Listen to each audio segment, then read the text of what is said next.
नमा समय साराय स्वानुभूत्या चकासते चित्स्वभावाय भावाय सर्वभावान्तरक्षिदे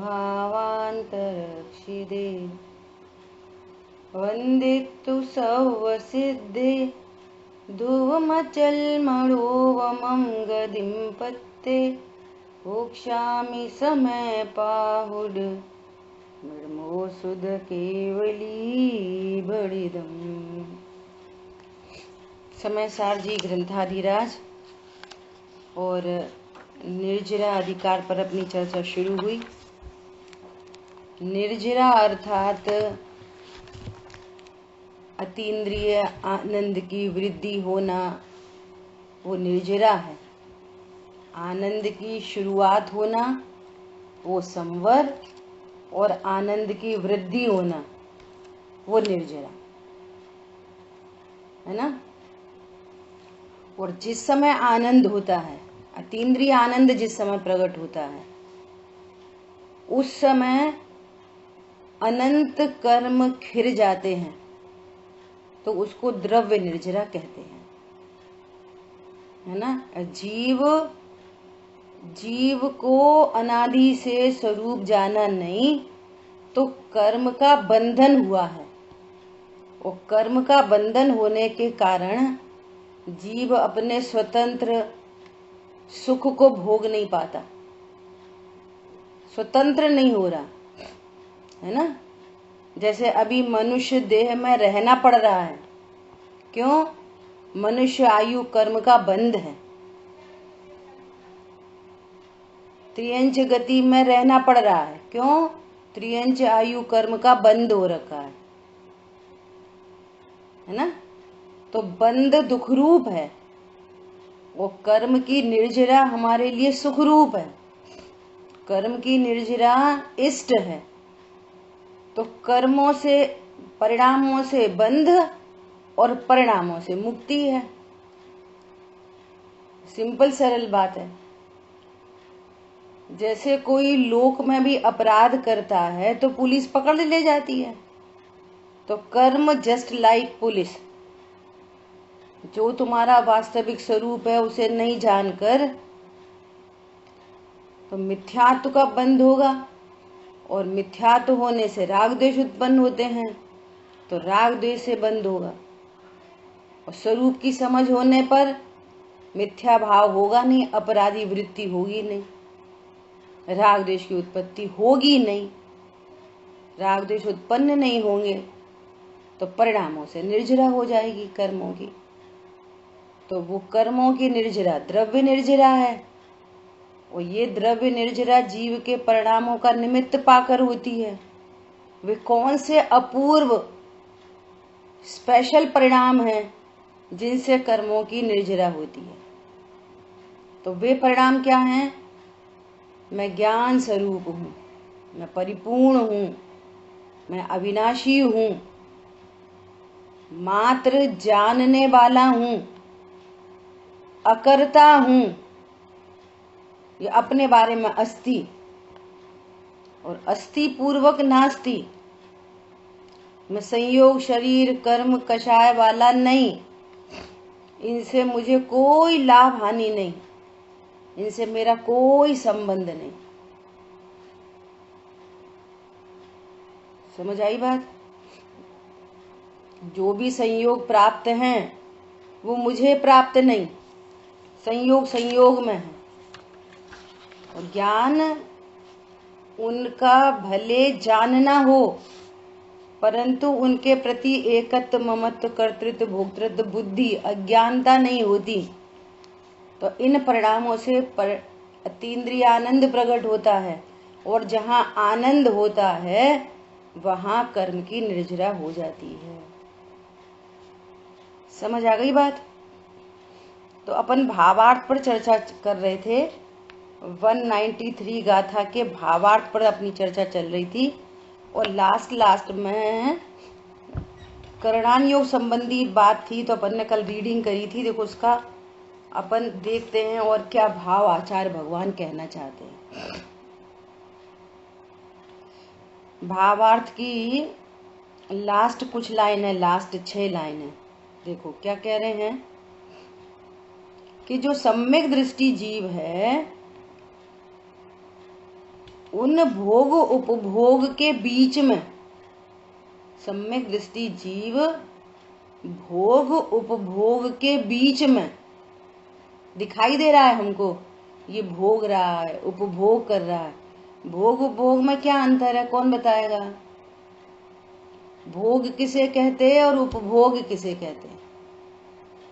बोलो कौन? भोग एक बार में किया जाता है और वो बार बार किया जाता है। हाँ, भोग मतलब वे पर पदार्थ जो एक बार भोगने में आते हैं, और वे पर पदार्थ जो बार बार भोगने में आते हैं। जैसे गाड़ी है, बंगला है, टेबल है, चेयर है, मोबाइल है, ज्वेलरी है, इनको बार बार भोगने में आता है ना। खाना है, पानी है, इनको एक ही बार भोगते हैं, एक वन टाइम, तो वो भोग है। और पत्नी, दुकान, मकान, बच्चे, ये उपभोग कहलाता है, जिनको बार बार भोगने में जो आता है ना। तो कह रहे हैं ये सम्यक दृष्टि जीव भोग उपभोग में दिखाई देने पर भी उसको कर्म की निर्जरा चल रही है। तो ऐसी पार्शियलिटी लगती है कि होता ये इतने युद्ध हो रहे हैं, इनको निर्जरा हो रही है। हम जीवों को बचा रहे हैं, पानी छान के पी रहे हैं, यहाँ पर कह रहे हैं कि तुम्हें बंद हो रहा। बोलो, जो पुण्य पाप में भेद जानते हैं ना, एक तत्व की भूल में सारे तत्वों की भूल गर्भित हो जाती है। जो पुण्य पाप में भेद जानकर कि पाप बुरा है, पुण्य अच्छा है, ऐसा जो जानते हैं ना, वो इस कंसेप्ट को पकड़ नहीं पाते। युद्ध का मैदान तो निर्जरा, हम पानी छान के पी रहे तो बंद। उनको निर्जरा क्यों हो रही है? युद्ध के मैदान में बंद क्यों नहीं हो रहा उनको? हम तो एक पत्नी एक पति तो कह रहे ब्रह्मचर्य रखो, और 96,000 और कह रहे हैं कि इनको निर्जरा चल रही है। भरत जी घर में बैरागी। तो ये बहुत कंट्रोवर्शियल लगता है। हरी बात समझ में? तो यहाँ क्या कह रहे हैं कि वो 96,000 का उपभोग निर्जरा का हेतु नहीं बन रहा, और पानी छानने की क्रिया बंद का हेतु नहीं बन रही है। ध्यान से सुनना, वहां जो निर्जरा है उसका यहाँ पे पर्टिकुलर टर्म दे दिया, ज्ञातृत्व के कारण। भोग उपभोग के काल में भी उनको जो निर्जरा है वो ज्ञातृत्व के कारण है। ज्ञातृत्व, ज्ञान का उपभोग चल रहा है बार बार। ज्ञान में ज्ञायक का भोग, मैं ज्ञान स्वरूप हूं। ज्ञान आपको रूप भय फिर अचल रहा है। वो ज्ञान ने एक बार स्वीकार कर लिया, मैं ज्ञायक हूं, मैं शरीर नहीं, मैं देह नहीं हूं, देह देवल में मैं जिन देव विराजमान हूं, यहाँ देव विराजमान है। मैं देव हूं, शाश्वत देव हूं। अब खाने पीने, उठने बैठने, लड़ाई झगड़े की सब क्रिया परिणाम उत्पन्न हो रहे हैं, लेकिन ज्ञातृत्व के कारण भव भव में मैं पूजा कीनी, दान सुपात्र ही दीनो, पर आत्म गुण नहीं चीनो।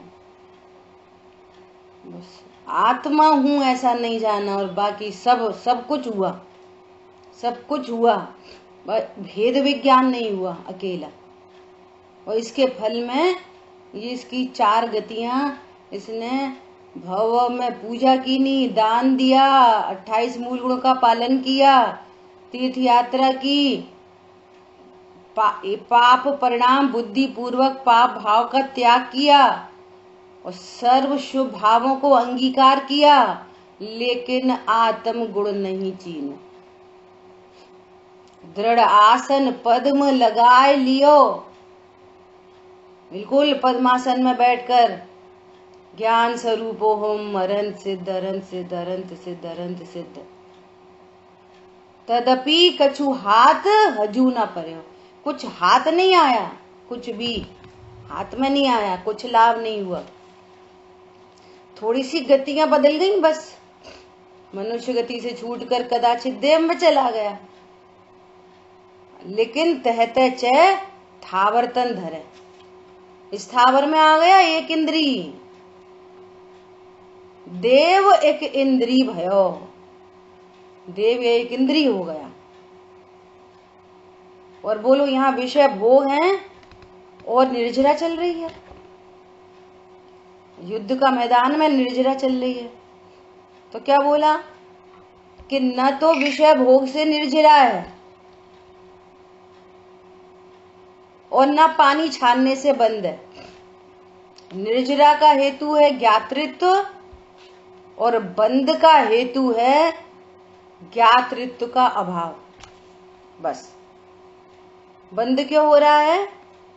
पानी छानने से, अभी चर्चा आएगी आगे, लड़ाई झगड़े से बंद नहीं होता, होता है कथनचित, अभी उसको गौड़ किया है।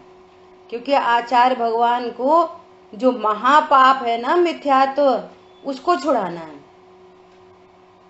किसी को एक बार घंटी तो बज जाए, क्लिक तो हो जाए कि वास्तव में करने योग्य कार्य क्या है, वास्तव में मैं क्या कर सकता हूं, पर द्रव्य में क्या कर सकता हूं। अपन बहुत बार चर्चा करते हैं, दिखाई दे रहा है कि अपने किए कुछ नहीं हो रहा, तो भी वंस ट्राई, एक बार और ट्राई। वो ज्ञान इस भेद विज्ञान की प्रोसेस में आके उसको क्लिकिंग नहीं हो रही, ज्ञान निर्भर नहीं हो रहा। अरे पर मैं तो कोई चलती नहीं, देखो मेरे अनुसार तो कुछ होना नहीं, होने योग्य जो होएगा, तो ज्ञान रिलैक्स हो जाए, राइट प्रोसेस में आ जाए। पर के किसी परिणाम से मुझे कोई लाभ हानि नहीं, ऐसा अपने ज्ञातृत्व स्वरूप को स्वीकार किया जिसने। तो यहां पर कह रहे हैं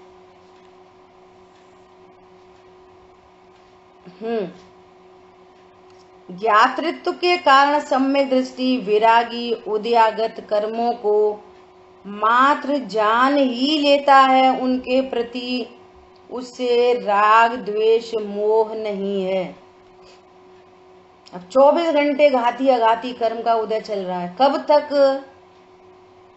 12वें गुण स्थान तक कंटिन्यूअस।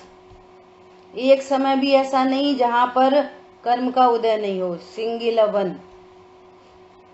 यहां पर देह छूटी और देवगति में गया, अब न तो शरीर है साथ में और न पत्नी दुकान मकान बच्चे हैं, और विग्रह गति 3 समय, 1 2 3 मैक्सिमम। कोई एक समय में दूसरी जगह जा सकता है, कोई 2 समय में, कोई 3 समय में, है ना, मैक्सिमम 3 समय, और एक पलक झपकाने में असंख्यात समय हो जाते हैं। इतने शॉर्ट पीरियड में दूसरी गति में पहुंच गया। अब वहां पर पूरी प्रोसेसिंग होएगी, उसके शरीर आदि की रचना स्टार्ट हो जाएगी। लेकिन विग्रह गति के अंदर शरीर संयोग कुछ नहीं है, वहां पर भी कर्म का उदय है और वहां पर भी परिणाम है, ये बताना है। अनादि काल से लेकर और भेद विज्ञान की प्रोसेस शुरू होने पर भी जब तक पूर्ण वीतरागता नहीं हो जाती, 12वें गुण स्थान में जाके पूर्ण वीतरागी हो गए, तो उससे पूर्व प्रति समय कर्म का उदय है और प्रति समय परिणाम है, प्रति समय परिणाम है। लेकिन वो ज्ञातृत्व के कारण ज्ञातापना प्रकट हो गया, तो उनके प्रति उसे अब मोह नहीं है। शरीर की क्रिया हो रही है, मोह नहीं है। मोह नहीं है मतलब शरीर की क्रिया हो रही है, मोह नहीं है। इसका क्या भाव है, कौन बताएगा? शरीर की क्रिया हो रही है और मोह नहीं है मतलब बोलो। उसे अपनी नहीं जानता है, ऐसा नहीं जानता। हाँ, मोह नहीं है मतलब मैं शरीर नहीं हूं और ये क्रिया मेरी नहीं है, इसका अर्थ है मोह नहीं है। मोह नहीं है। रूप को जान लिया है। हाँ, जानना तो हो रहा है लेकिन मोह नहीं है। मेरी क्रिया तो जानन क्रिया है, शरीर की क्रिया हो रही है, मोह नहीं है।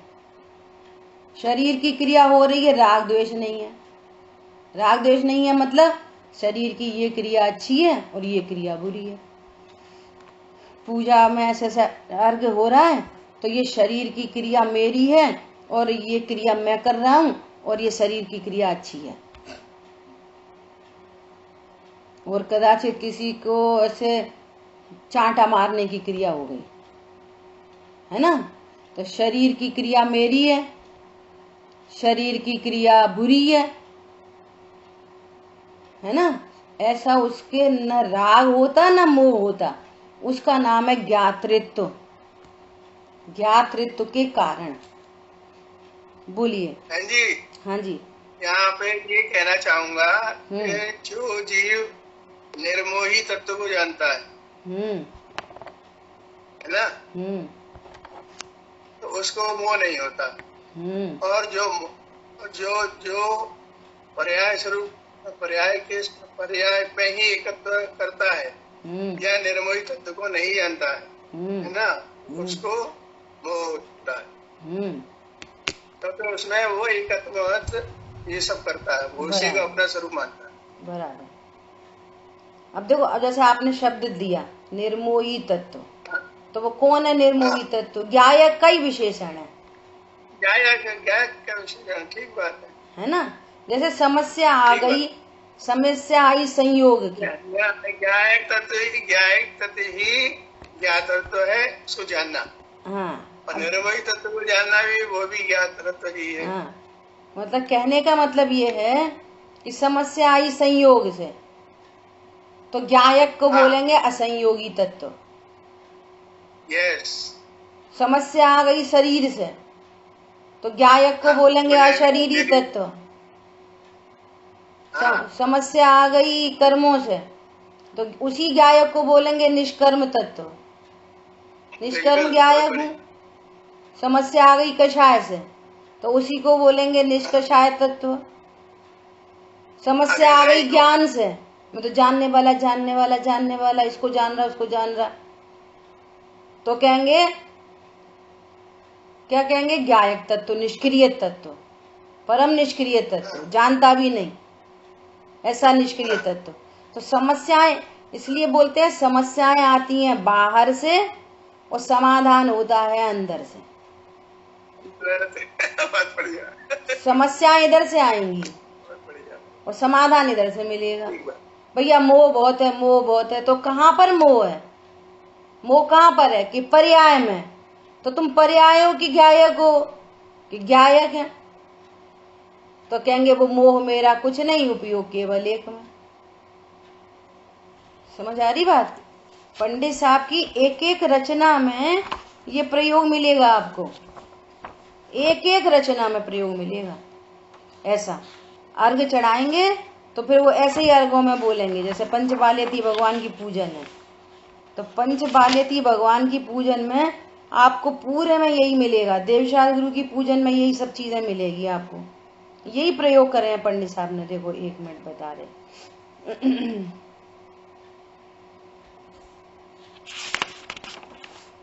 कोई सी भी पूजन उठाओ पंडित साहब की, पंचबाल्यती पूजन, 46 पेज है, जिनेन्द्र आराधना संग्रह।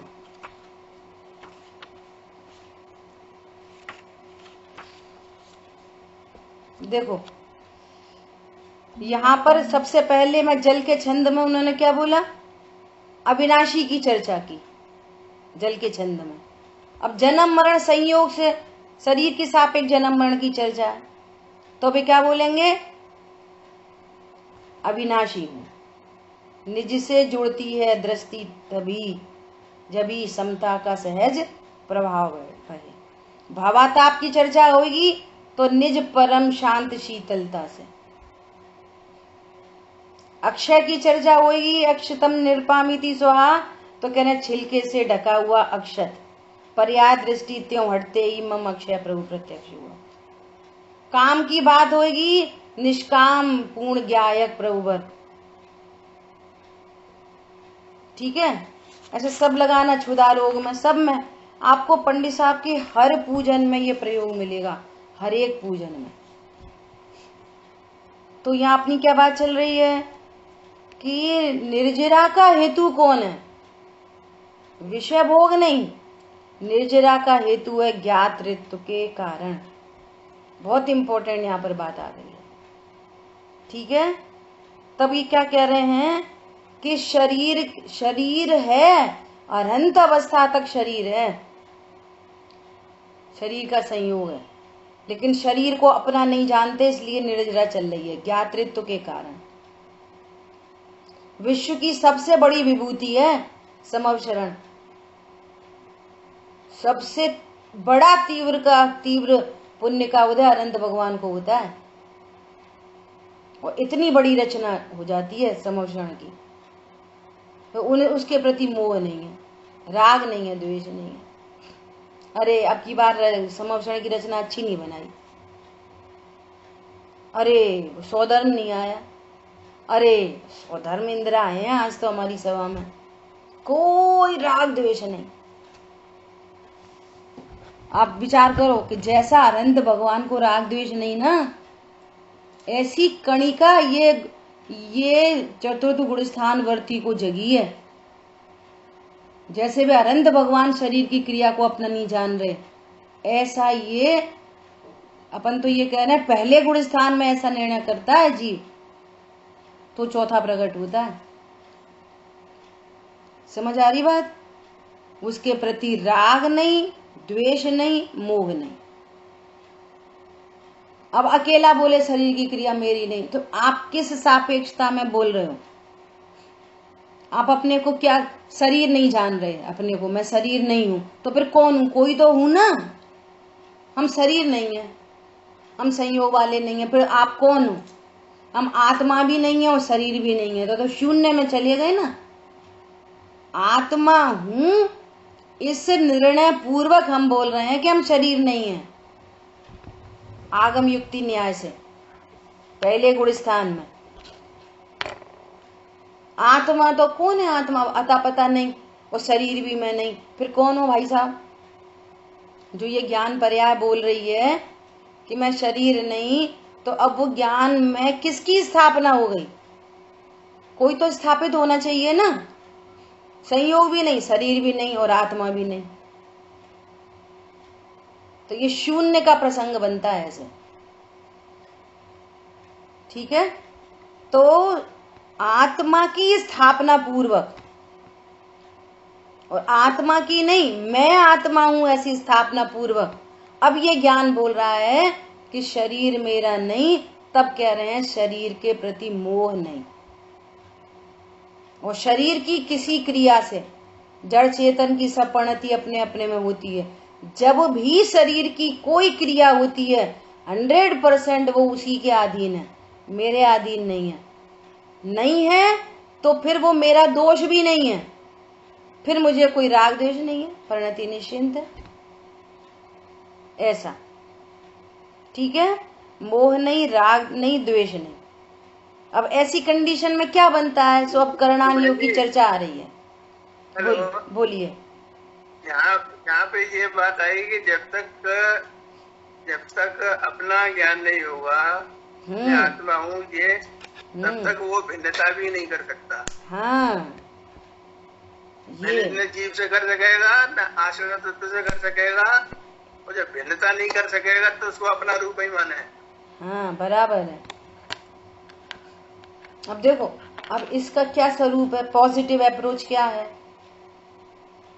पॉजिटिव अप्रोच क्या है? पॉजिटिव अप्रोच ये है कि इस प्रथम स्वाध्याय के माध्यम से ये शब्द ज्ञान में पढ़ते हैं, शब्द सबसे पहले बहुत लोग समवक्षण तक जाके लौट आते हैं और उनके कान में दिव्य ध्वनि नहीं पहुंचती। भले वहां जैसे अपन यही बैठते सारे लोग बैठे हैं, है ना, बहुत लोग हैं जिनको ये बात सुनाई भी नहीं पड़ रही, तो कह रहे हम तो सुन रहे, कुछ नहीं सुन रहे। तो सबसे पहले किसी भव्य, गुरुदेव श्री कहते हैं कान में पढ़नी दुर्लभ है। कान में पढ़नी तो व्यवहार से बोल रहे हैं, ज्ञान में इस बात का बराबर से सुनना ही बहुत दुर्लभ है, बहुत अत्यंत दुर्लभ है। हम तो रोज मंदिर जाते, हम तो रोज स्वाध्याय में बैठते, कि स्वाध्याय में बैठे परंतु तुम्हारे ज्ञान में ये वाली बात का गे भी नहीं बना, अवग्रह होके छूट गई कहानी, यह नहीं हुई, कोई चेष्टा नहीं हुई कि ये कैसी बात बोली जा रही है कि मैं आंख से नहीं देखता, कान से नहीं सुनता, ये शरीर की क्रिया मेरी नहीं, मैं शरीर की कोई क्रिया नहीं कर सकता। तो वो चेष्टा इहा होती है, चेष्टा होगी, चेष्टा, ये क्या स्वरूप है, ये क्या स्वरूप है। प्रोसेस तो ऐसे ही आती है। फिर अब वो सुन रहा है, अब उसके शब्द बदल गए, भले ही अभी उसको भाव वासना नहीं हुई, लेकिन वो आगम के अनुरूप अभी बोलने लगा। ऐसे ही घटना घटित होती है। तो आगे बढ़ाने के लिए क्या बोलते हैं, स्यादवाद है ना, स्यादवाद, आगे बढ़ाने के लिए बोलते हैं कि भैया सुनने से कुछ नहीं होता, भैया बोलने से कुछ नहीं होता। नहीं, सुनने बोलने से होता है। एक अपेक्षा से आगे बढ़ाने के लिए तूने अभी तक तत्व निर्णय नहीं किया तो कहेंगे बोलने से सुनने से कुछ नहीं होता। और तूने कभी सुनी ही नहीं, ढंग से बैठा ही नहीं, ऐसी बैठ जाता है ग्रुप में, सोचता रहता है कुछ का कुछ, तो कहते हैं कि तूने सुनी ही नहीं। ये सब जगह स्यादवाद अप्रोच लगती है। आगे बढ़ाने के लिए क्या बोल रहे हैं, बोलने से कुछ नहीं होता, सुनने से कुछ नहीं होता। मतलब तुम तत्व निर्णय करो, और तत्व निर्णय क्या है, मैं करता क्या है हूं, और निर्णय पूर्वक अनुभूति होगी। ऐसे ही जीव को तो होगी, जो स्वाध्याय में ही नहीं आया उसको कहां से हो जाएगी। ये एक पॉजिटिव अप्रोच है। हाँ बोलो जी। हाँ जी बोलो। जब ध्यान से किसी चीज को सुनेंगे तब उसके आगे लिए ललक पैदा होती है, आखिर ऐसा क्यों है। बहुत बढ़िया। तब वो भिन्नता को समझेगा, तब उसके ज्ञान में कोई बात बैठती है। बिल्कुल, अन्यथा तो फिर ऊपर चली जाती। बस ऐसा ही है। तो अब वो तत्व निर्णय कर रहा है तो उसको आगे बढ़ाते हैं, और निर्णय नहीं कर रहा तो कहते तुम्हारे सुनने बोलने से कुछ नहीं होता। सब विद्वान बोलते हैं, पंडित साहब के पास जाओ, पंडित साहब बोलते हैं कछु नहीं, तुम तो बोलना सीख गए। तो इसका मतलब हमको गिरा नहीं रहे। हमें बहुत पहले ऐसा बहुत विकल्प आते थे, पंडित साहब को चिट्ठी लिख लिख के देते कि ये जो तत्व निर्णय कर रहा है ये हमारा ही ज्ञान तो है, जिनवाणी का ज्ञान थोड़ी है, आपका ज्ञान थोड़ी है, और हमारा ज्ञान स्वीकार कर रहा है कि हाँ मैं करता हूँ। तो ये क्षयोपशम ज्ञान क्यों कहते हैं। और जिस ज्ञान में अनुभूति होगी वो भी तो क्षयोपशम ज्ञान ही है, वो कौन सा दूसरा ज्ञान बन जाएगा। तो ऐसी बहुत क्वेरी होती थी, और धीरे धीरे बात ख्याल में आती है तो परिणति शांत होती है। अब इस शांत परिणति में कर्म रेखा बदलती है, ऐसा कहना था। चौथे गुण स्थान में कार्य नहीं होता। अब फिर अपेक्षा लग रही है बोलते बोलते, कार्य की शुरुआत पहले गुण स्थान में ही होती है। पहले गुण स्थान में ही तो विशुद्धि लब्धि होगी, पहले गुण स्थान में ही तो देशना लब्धि होगी, पहले गुण स्थान में ही तो प्रायोगिक लब्धि होगी, और कर्ण लब्धि में चढ़कर अनुभूति प्रकट हो जाएगी, है ना। ऐसा तो हर बात को स्यादवाद से अपन को समझना है। तभी अभी क्या कह रहे हैं कि अब ये कह रहे हैं कि इस प्रकार राग द्वेष मोह के बिना ही उसके फल को भोगता हुआ दिखाई देता है।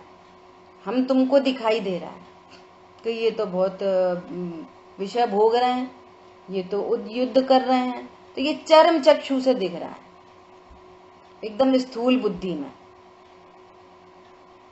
लेकिन यदि जिनवाणी में ये कहा गया है कि भरत जी घर में ही बैरागी, रामचंद्र जी को युद्ध के काल में अनंत क्षमा, तो ये कंट्रोवर्शियल दिख रहा है। इतना क्रोध, हे दशानन, और इतने त्रिंच गति के जीव मर रहे हैं, इतने मनुष्य गति के जीव मर रहे हैं, इतनी हिंसा हो रही है, और ये कह रहे हैं अनंत क्षमा चल रही है। ऐसा कैसे हो सकता है? तो ये भेद विज्ञान की दृष्टि से दिखेगा, नहीं तो नहीं दिख सकता। बहुत लोगों को ऐसे विकल्प रहते हैं, ऐसे शांति मिल गई ना, पहले इतनी ऐसा कैसे ऐसा कैसे, अब स्वरूप समझते हुए विज्ञान शांत हो गया, एकदम शांत हो गया कि हाँ ऐसा हो सकता है। कैसे?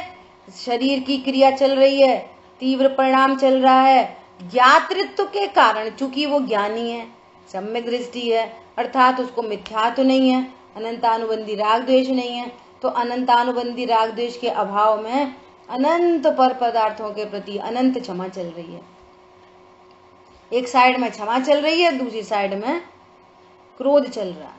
तो अप्रत्यख्यान जाति का जो क्रोध हो रहा है, उसको भी यहाँ पर कह रहे हैं कि ये भी कर्म उदय में आके फल देके निर्जरित हो गया, ऐसा कह रहे हैं। और वो जो अनंतानुबंधी क्षमा चल के अभाव रूप क्षमा चल रही है, उससे तो वो बहुत सारे कर्म बिना फल दिए ही खिर रहे हैं, और जो फल दे के खिर रहे हैं उनकी भी निर्जराई हो गई, उनसे भी बंद नहीं हुआ, दोनों बंद, दोनों निर्जरा। और अज्ञानी जीव को स्वरूप नहीं जान के, न तो ये बिना फल दिए वाली निर्जरा तो है ही नहीं, ये तो निर्जरा है ही नहीं, और ये वाली निर्जरा तो है परंतु इससे अनंत गुना बंद कर लेता है, तो काय की निर्जरा। ऐसा कौन से कर्म खेरे? तो बंद तू इतने से 10 परमाणु खेरे, तुमने 1 करोड़ बांध लिए, इतना वेरिएशन है। वेरिएशन कितना है कि 10 परमाणु खिर रहे हैं और 1 करोड़ का बंद कर लिया, तो काय की निर्जरा हुई? कुछ नहीं निर्जरा नहीं हुई। तो ये इतना बड़ा डिफरेंस है अज्ञानी में और ज्ञानी में, वो भी उसी क्रिया परिणाम में दिख रहे हैं।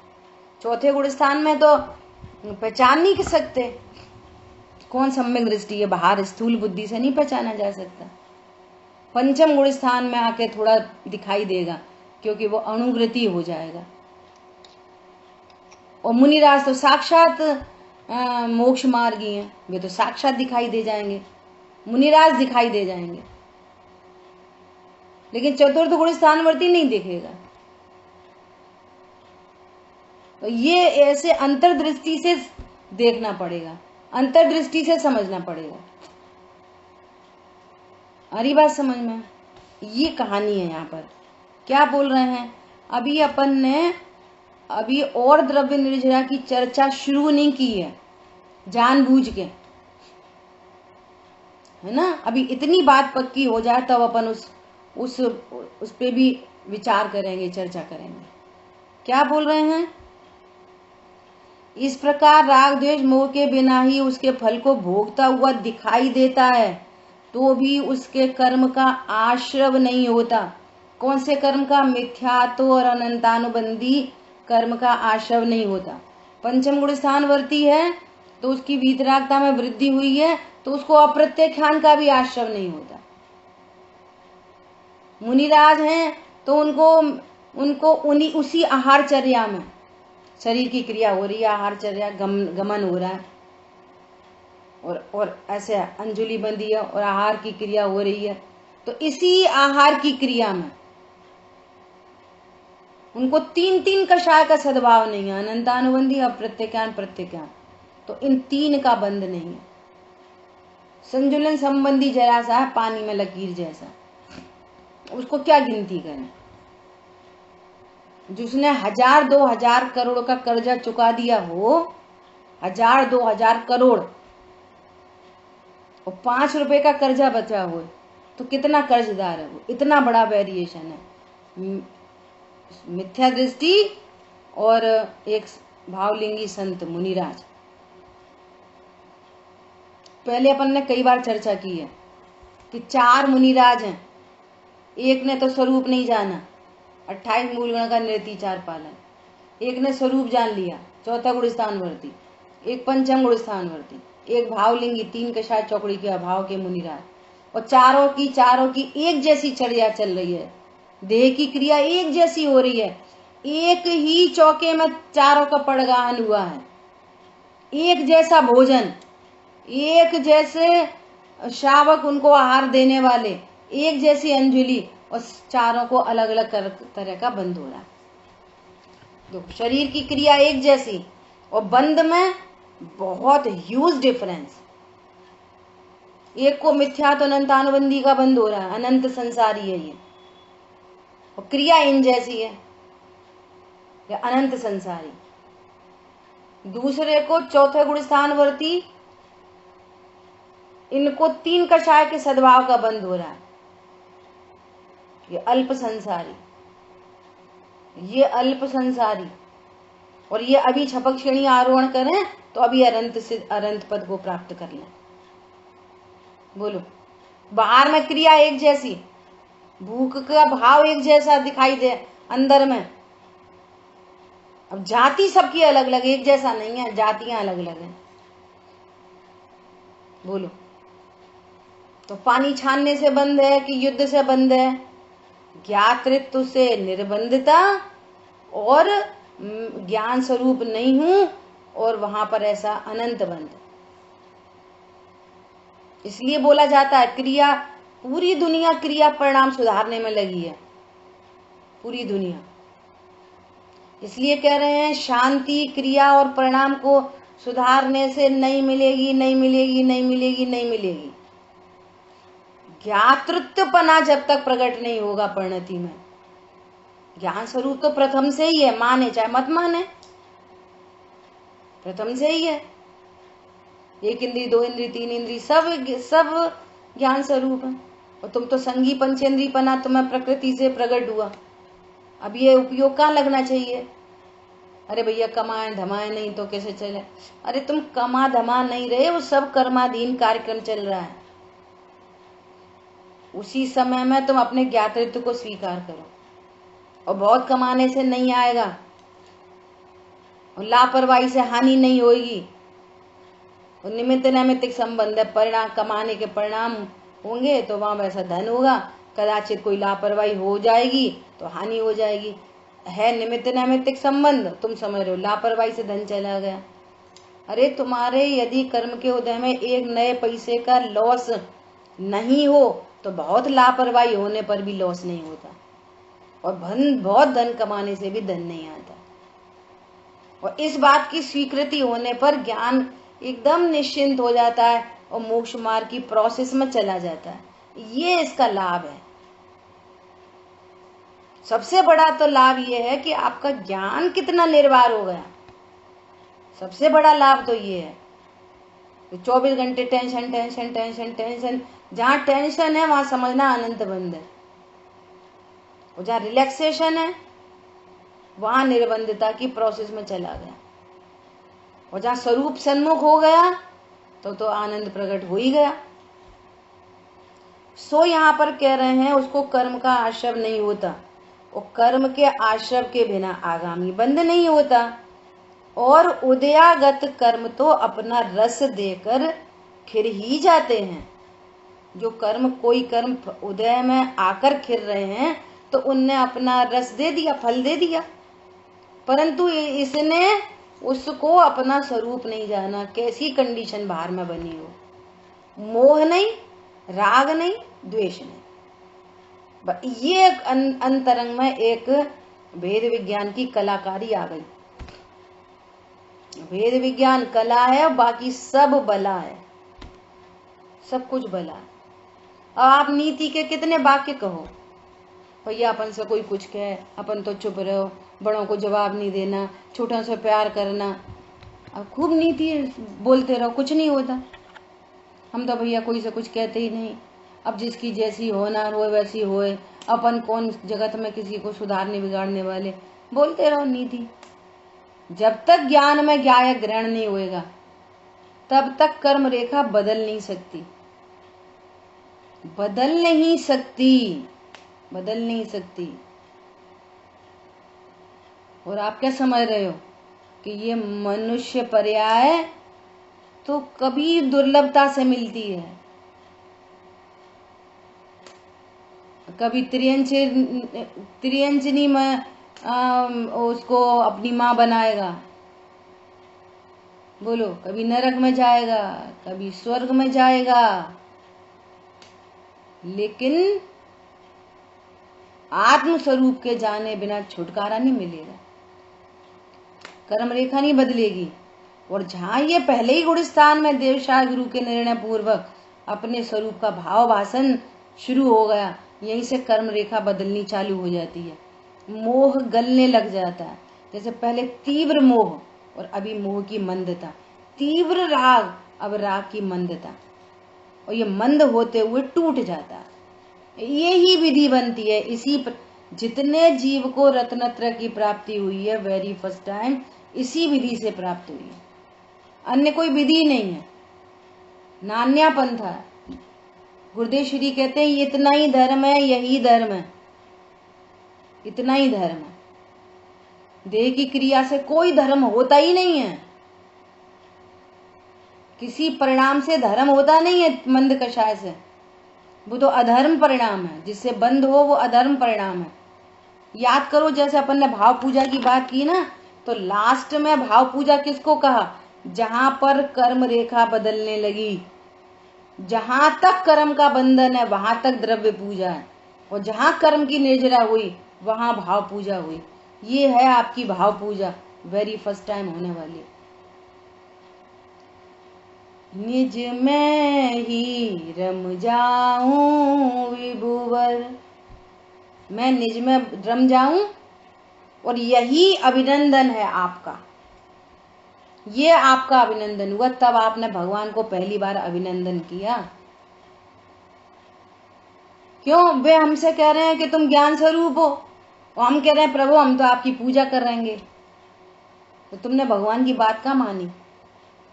भगवान कह रहे हैं शरीर की क्रिया तुम्हारी नहीं, परिणाम तुम्हारे नहीं, पूजा करने के काल में तुम पूज्य तत्व हो, और तुम अपने पूज्य तत्व को जानते नहीं, उनको पूज्य समझते हो, अपने को पूजक समझते हो, अनंत कर्मों का बंध हो रहा है। तो भगवान का अभिनंदन नहीं हुआ, और ऐसे स्वीकार किया, ओ प्रभु आप ज्ञान स्वरूप हो, मैं भी ज्ञान स्वरूप हूं, हो गई पूजा। और ये पूजा 24 घंटे चलती है, सोते में भी चलती है भाव पूजा।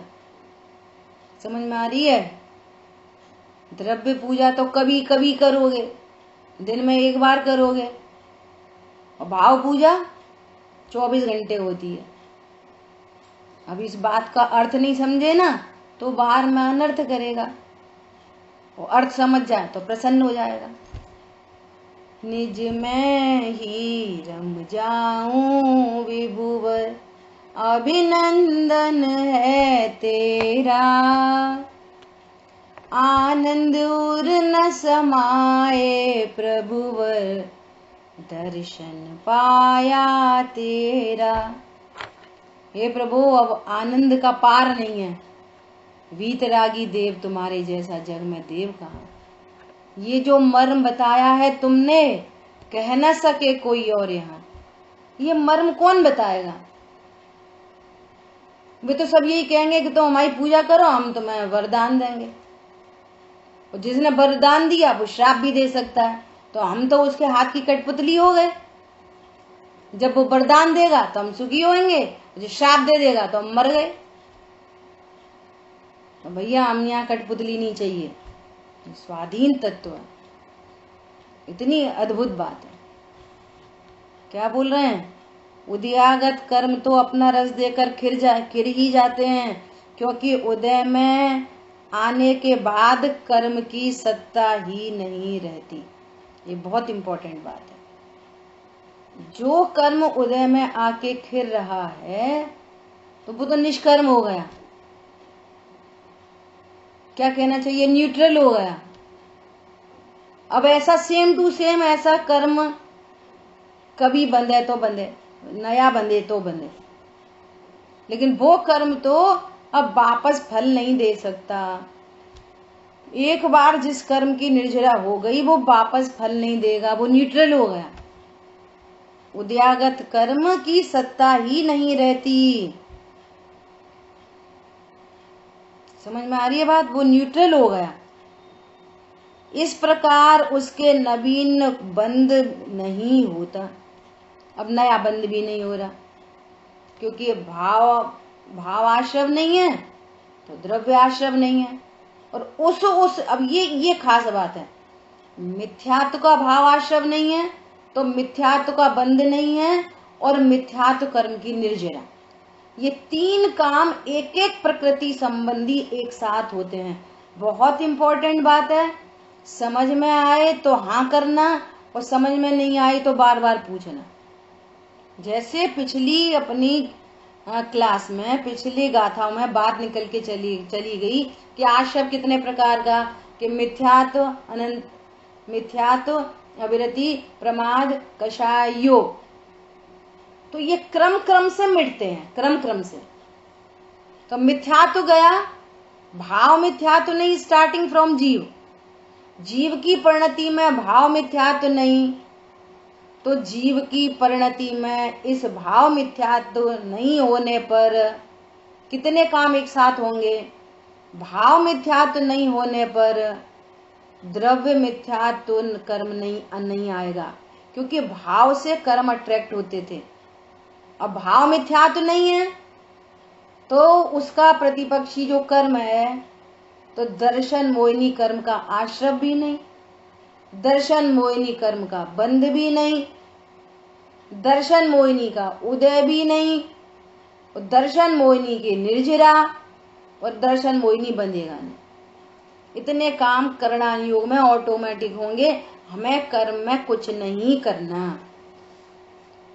क्या बोला, अभी अप्रत्यक्षानावणी कषाय है, तो कषाय है ना, तो अब यहाँ पे तीन काम एक साथ चलेंगे।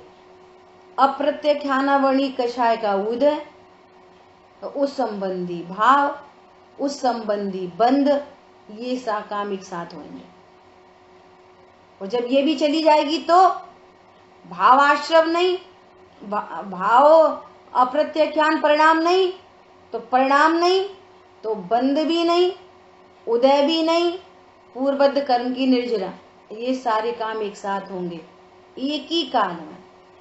और ये क्रम से, जैसे मान लिया मिथ्यात्व चला गया तो मिथ्यात्व के साथ अनंतानुबंधी साथ में जाती है। तो अभी ये तीन है ना, ये तीन अप्रत्यक्षान, प्रत्यक्षान, संजुलन, या उधर से बोलो अविरति चली गई, प्रमाद, कषाय, योग, ऐसे बोलो, बात तो एक ही है। तो इन संबंधी अल्प बंध है, उन संबंधी उदय भी है, उन संबंधी भाव भी है, ये एक साथ चल रहा है। और जो ये नहीं है तो उतना कर्म बंधन भी नहीं है, पूर्वबद्ध कर्म की निर्जरा है, और नवीन भाव नहीं है। ये सब एक साथ चलेंगे, ये प्रोसेस। तो परिणाम से कर्मों की ये प्रोसेस अपने आप चलेगी। हमको कर्मों में कुछ नहीं करना, हम कर सकते भी नहीं, क्योंकि वो भिन्न द्रव्य है, क्योंकि वो इतना सूक्ष्म है कि हमारे ज्ञान का विषय ही नहीं है। तो हम करेंगे क्या कि अच्छा अभी तो अप्रत्यक्षान थोड़ा सा रह गया, चलो भैया इसको भी मिटाएं। कुछ नहीं मिटाना हटाना, तुम जो स्वभाव सन्मुख हो वो अपने आप चला जाएगा। जैसे अभी विपरीत परिणाम से कर्म बंधन हो रहा है, तो हमें बंध कहाँ दिख रहा है, अभी अपन चर्चा कर रहे हैं, यहाँ पे पुण्य बंद हो रहा है, कहाँ दिख रहा है हमको, समझ आई बात। ऐसे तीव्र कषाय उत्पन्न हो गई तो बंद हो रहा है, कहाँ दिख रहा है, नहीं दिख रहा। तो जब हम बांध नहीं सकते तो हम उसको छोड़ भी नहीं सकते। लेकिन निमित्त नैमित्तिक संबंध में बोला जाता है कि जीव ने कर्म बांधे और जीव नहीं छोड़े, घटना ये घटित होती है। इसलिए कल अपन ने ये चर्चा को छोड़ा था। समझ में आ गई बात, क्योंकि उदय में आने के बाद कर्म की सत्ता ही नहीं रह जाती। एक बात, जो उदय में आ रहे हैं और उस संबंधी भाव नहीं है तो पूर्वबद्ध कर्म की भी निर्जरा हो जाती है। इस प्रकार उसके नवीन बंध नहीं होता। उद्यागत कर्म की निर्जरा हो जाने से उसको केवल निर्जरा ही हुई, बंध नहीं हुआ। और अध्यात्म में अप्रत्याख्यान आदि बंध को गिना नहीं है, क्योंकि आचार्य भगवान मूल में मिथ्यात्व के अभाव की चर्चा करना चाहते हैं। जीव की परिणति में अनादि से मिथ्या भाव है, उसके अभाव की विधि बता रहे हैं। और जहाँ मिथ्यात्व अनंतानुबंधी चली गई, जहाँ एक भेड़ गई तो वहाँ भेड़ चाल में सब चली जाएंगी, तुम्हें कुछ नहीं करना। समझ में आ रही है बात? मिथ्यात्व अनंतानुबंधी चला गया, वहां सारे ही कषायों को जाना ही पड़ेगा। कोई बोले कि वो मोह एक बार सम्यक दर्शन हो जाता है और फिर छूट जाता है, फिर वो रुलेगा नहीं। सम्यक दर्शन की प्रतिज्ञा है कि एक बार सम्यक दर्शन प्रकट होने के बाद वो सिद्ध क्षेत्र में जाके विराजमान कर ही देता है, भले ही टाइम फैक्टर बहुत हो जाए। लेकिन जिसको एक बार भी सम्यक दर्शन की प्राप्ति हुई, एक बार भी, तो वो नियम से इस संसार के सर्व दुखों से छूटेगा ही छूटेगा। और उसकी मैक्सिमम लिमिट क्या है? अर्धपुद्गल परावर्तन। अर्धपुद्गल परावर्तन के बाद वो चला जाएगा, लेकिन जाएगा जरूर। उसके अर्धपुद्गल परावर्तन का भी अगर अपन भाव वासन करें कि जब तक सम्यक तो नहीं प्रकट होता तो कर्म कैसा बनता है, कितने काल तक रुलता है कि समुद्र के बराबर। बोलो कब समुद्र के पानी का अभाव हो सकता है? वो अर्धपुद्गल परावर्तन मतलब समुद्र के आगे कितनी बात करो कि समुद्र में से एक ड्रॉप निकालो और उसको भी आधा कर दो। इतने काल तक, भले ही वो काल बहुत है, लेकिन अनंत काल के सापेक्षता में तो बहुत अल्प काल है। एक ड्रॉप उसको भी आधा करो, इतना होता है अर्धपुद्गल परावर्तन। संसार का किनारा आ गया, अब वो संसार में रुलेगा नहीं। और जो भव्य जीव है वो 2 4 5 भव में काम खत्म करेंगे। और अभी वहां पे दादा बोल रहे थे उज्जैन में, विमल दादा झांझरी जी क्या बोल रहे थे कि पंचम काल का जीव यदि बहुत रुचिवंत होकर जिनवाणी को सुनता है, तत्व निर्णय करता है, सम्यक को प्राप्त होता है। क्योंकि पंचम काल बहुत निकृष्ट गिरता हुआ काल है, और अभी तो हुंडा अपसर्पणी काल है। इस काल में जो जीव अति प्रीति चित्त से तत्व को सुनता है, वो तो 2-3 भाव में ही चला जाता है मोक्ष। पंचम काल की ये विशेषता है। और जो इस तत्व को नहीं समझता वो घोर अपार संसार में रुलता है। ऐसी अद्भुत बातें हैं, पर ये प्राकृतिक बात है। कौन बिगाड़े कौन सुधारे। परिणमते हैं सब द्रव्य न्यारे, कौन बिगाड़े कौन सुधारे। परिणमते हैं सब द्रव्य न्यारे, मिला जिन वाणी से ज्ञान, मैं हूँ महान। मैं महान तत्व हूँ, अद्भुत तत्व हूँ, सर्वोत्कृष्ट तत्व हूँ, मैं हूँ सर्वोत्कृष्ट तत्व। समझ आ गई बात? इस प्रकार उसके नवीन बंध नहीं होता और उद्यागत कर्म की निर्जरा हो जाने से केवल निर्जरा ही हुई। इसलिए सम्यक दृष्टि विरागी के भोग को निर्जरा का ही निमित्त कहा गया है। पूर्व कर्म उदय में आकर उसका द्रव्य खिर गया, सो वह द्रव्य निर्जरा है। ये द्रव्य निर्जरा का स्वरूप आया। ठीक है, अब अपन चर्चा करेंगे भाव निर्जरा की। और अब इतनी द्रव्य निर्जरा यदि अपने को क्लियर हुई हो, कल आपसे स्टार्टिंग में पूछेंगे कि वे 3 काम बंद के काल में 3 काम कौन से एक साथ होते हैं, और निर्जरा के काल में 3 काम कौन से एक साथ होते हैं। ये आपका होमवर्क है। वापस रिकॉर्डिंग सुन के आंसर करो या लिख लो, तैयारी करो, या आपको आंसर करने हैं। निर्जरा के काल में कौन से 3 काम एक साथ होते हैं और बंद के काल में कौन से 3 काम एक साथ होते हैं, ये आपका क्वेश्चन, आपका होमवर्क है। ठीक है, क्योंकि अभी अपने को द्रव्य निर्जरा की थोड़ी सी और चर्चा करनी है। देखेंगे कि अब अगली गाथा के बाद हो या पहले हो। ठीक है, अभी कोई प्रश्न है तो पूछ सकते हैं।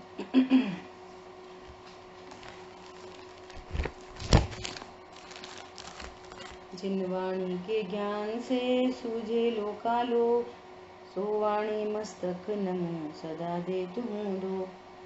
बोलिए द्वारशांगमयी जिनवाणी माता की जय।